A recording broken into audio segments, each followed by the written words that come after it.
O'sha mashhur, siz nazarda tutgan mashhur she'rimni yozganimda bo'ldi. Hadim shu mavzuga yopishurmagan deb juda ko'pchilik, ayniqsa kursdoshlarim juda qattiq qaytarishganda. Lekin o'sha eng omadsiz deb hisoblagan she'rim 2011-yildan to shu kungacha meni ko'tarib yuribdi. Va hammasi Allohdan. Men qildim buni demayman. Iloji bo'lsa to'liq eshitamiz. Bo'ldi, eshitamiz. Qishloqning bahori eng go'zal bahor.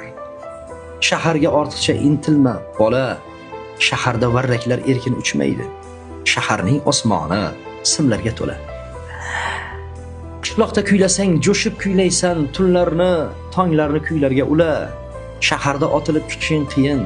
Shaharning sahnasi yulduzga to'la. Qishloqning har kuni sayil, ko'pkari bo'la qol, otga min ortalash bola. Shaharda qo'lingga uloq tegmaydi.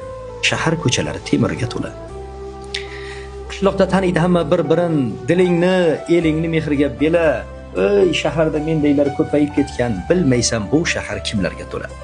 Qishloqning bahori eng go'zal bahor. Shaharga ortiqcha intilma bola. Shaharda varraklar erkin uchmaydi. Shaharning osmoni simlarga to'la. Besot Hamroh 2011.